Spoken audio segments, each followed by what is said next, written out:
Assalamualaikum warahmatullahi wabarakatuh. Halo semuanya, kembali lagi bersama saya.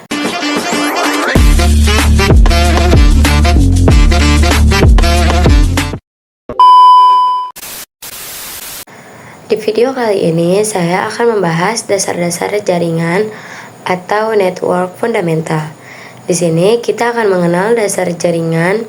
Sebelum kita mengetahui apa sih jaringan komputer itu, kita akan mengenal jaringan komputer itu bekerja atau kita akan mencari tahu apa definisi dari jaringan komputer. Jaringan komputer adalah salah satu sistem yang menghubungkan dua atau lebih ke perangkat-perangkat komputer agar bisa saling bertukar data dan informasi. Tujuan utama dari jaringan komputer adalah memungkinkan komunikasi, efisiensi, serta kolaborasi antar perangkat dengan lebih cepat atau efektif. Nah, untuk di dunia digital yang serba canggih ini, pasti penting untuk mengetahui bagaimana cara pada device-device yang bisa saling terhubung di sini. Di sini kita bisa lihat implementasi jaringan komputer. Bagaimana cara komputer itu bertukar data, bertukar koneksi, dan bertukar informasi, sehingga ada informasi dari komputer A ke komputer B yang saling terhubung untuk bisa diketahui kenapa ada komunikasi di antara keduanya. Ada beberapa tipe jaringan komputer, ada yang berbentuk fisikal dan yang berbentuk nirkabel. Jaringan yang berbentuk fisikal artinya jaringan yang masih menggunakan fisik. Contohnya kabel untuk melakukan koneksi. Contoh jaringan fisikal adalah Local Area Network atau LAN. LAN bersikap lokal yang berarti hanya satu tempat atau satu ruangan. LAN biasa ditemukan dan digunakan di dalam gedung. Berikutnya ada Wide Area Network atau WAN. WAN bisa diidentifikasi dengan adanya penggunaan router dan switch.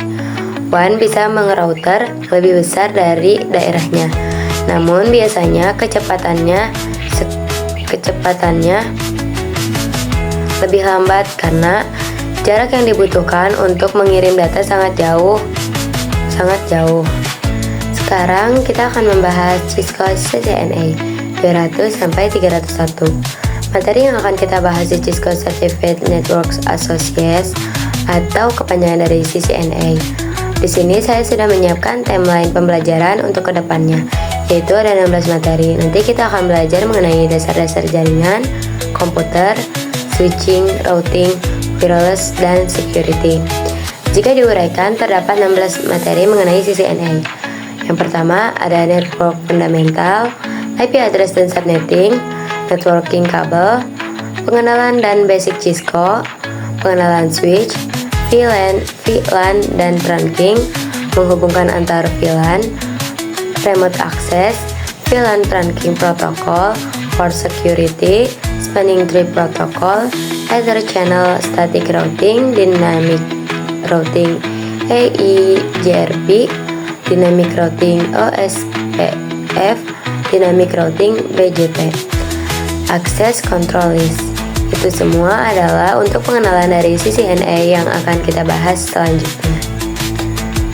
Di sini kita akan mengenal sebuah jaringan sederhana pakai tracer. Tapi sebelumnya aku mau ngingetin kalian, kalau misalkan ketika kita mengkonfigurasi atau meremote switch atau router secara real device atau secara fisik, itu ada beberapa hal yang perlu kita perhatikan. Yang pertama, kita harus menyiapkan kabel konsol, switch ataupun router, dan juga laptop atau PC untuk kita meremote device tersebut. Contohnya adalah seperti ini ya. Gambaran ketika teman-teman ingin menghubungkan antara kabel kontrol dengan switch dan juga dengan PC ini. Jadi di sini terdapat kabel konsol yang teman-teman ketahui ini akan dihubungkan ke dalam RJ45 yang ada pada kabel dari USB-nya. Itu bisa ke PC atau komputer ataupun laptop lainnya. Nah, contohnya diimplementasi Ketika kita menggunakan PC, jadi portnya itu seperti ini. Tapi ketika kita pakainya laptop, itu kita menggunakan USB seperti ini. Jika ada yang menggunakan kabel konsol, untuk PC seperti ini ada kekurangan untuk laptop. Biasanya menggunakan ujungnya untuk port USB. Masalahnya di sini ada stick ataupun router. Kita harus hubungkan ke dalam frekuensi. Adapun kontrol RJ45 konektor. Setelah itu ke komputer. Itulah gambaran ketika kita akan menghubungkan secara fisik. Selanjutnya sebelum kita coba mengimplementasikan, di sini saya akan mempraktekkan dulu cara mendownload Cisco Packet Tracer terlebih dahulu. Yang pertama, kalian buka Google atau browser, lalu kalian ketik www.neteticket.com, lalu kalian login menggunakan akun kalian. Setelah login, scroll ke bawah sampai menemukan tulisan biru yang ada tulisan Windows-nya. Lalu kalian klik, lalu tunggu aplikasi Cisco sampai terunduh. Jika sudah terunduh, kalian login terlebih dahulu. Ini adalah tampilan dari Cisco Packet Tracer. Nanti kita ke depannya akan simulasikan. Kita juga bisa membuat topologi jaringan. Misal kita di sini akan membuat jaringan sederhana. Yang pertama, kita membutuhkan 1 buah server, 3 buah switch, dan di sini kita menggunakan 4 buah PC. Lalu kita hubungkan semuanya menggunakan kabel.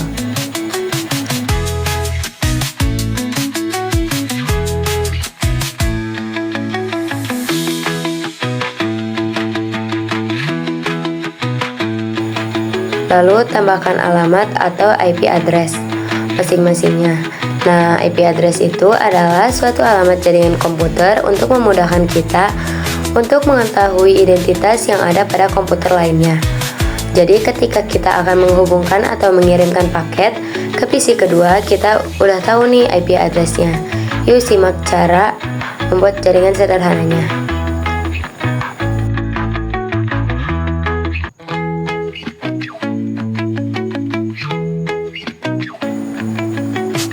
Untuk melakukan tes, kita bisa melakukan cara seperti ini.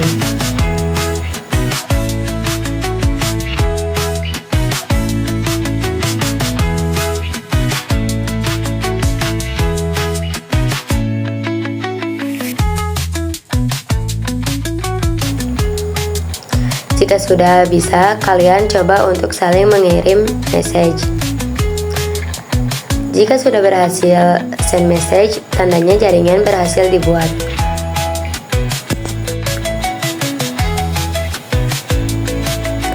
Nah, selanjutnya kita akan membahas tentang TCP, IP, atau transport layer.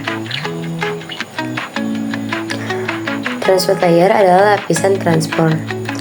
Nah, transport ini gunanya untuk mengatur pengiriman data dan memastikan keadilan komunikasi antar aplikasi pada host yang berbeda.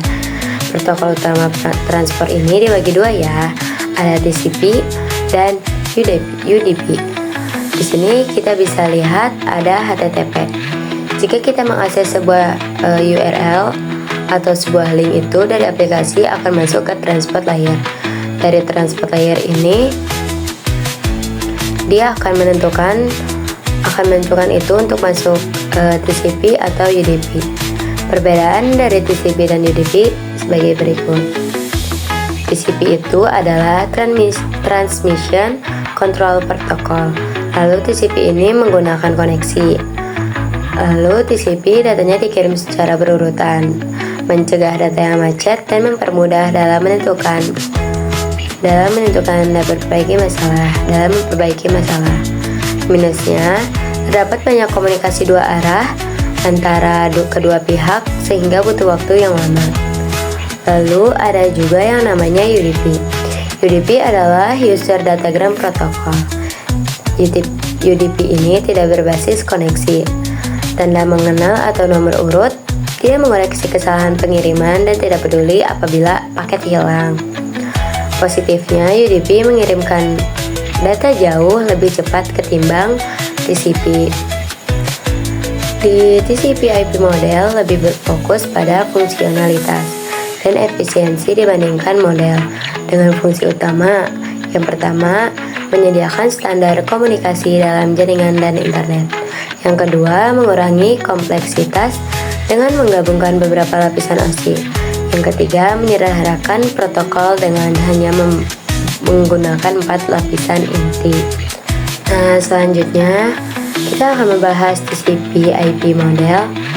TCP/IP model juga dikenal sebagai protokol internet, merupakan dasar dari jaringan internet dan didesain lebih sederhana dibanding OSI.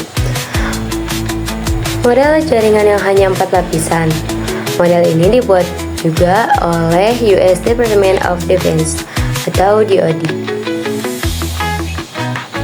Model ini menggabungkan fungsi beberapa lapisan OSI ke dalam satu lapisan yang lebih luas. Sekarang kita akan membahas cara kerja jaringan TCP/IP. Yang pertama, cara kerja pertama yaitu memecah data menjadi paket-paket kecil sebelum ditransmisikan ke media lain yang disebut layer. Yang kedua, paket akan dikirimkan melalui router berfungsi untuk mengirimkan sekaligus menentukan rute pengiriman paket data. Yang ketiga, paket berhasil dikirim ke tujuan.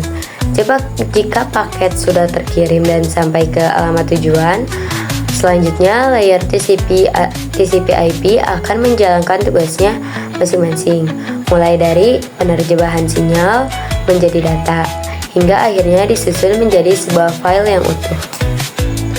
Nah, bisa dilihat kalau TCP/IP ini memiliki beberapa gabungan.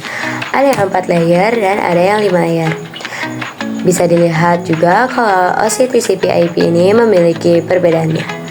Jika OSI memiliki 7 tahapan, dari mulai physical, data link, network, transport, session, presentation, dan application. Dan di TCP/IP itu untuk application, presentation, dan session itu diringkas menjadi application-nya saja. Begitu juga dengan transport, network menjadi internet, data link dan physical menjadi linknya saja. Dan di TCP/IP 4 lapisan ini hanya ada application, transport, internet, dan link. Tapi kita kembali lagi ke TCP yang 5 layer ini.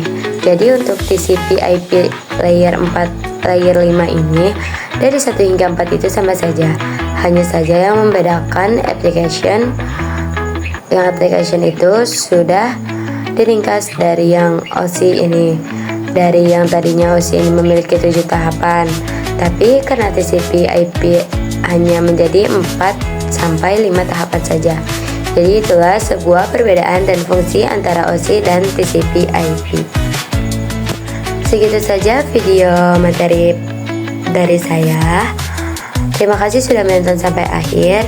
Assalamualaikum warahmatullahi wabarakatuh.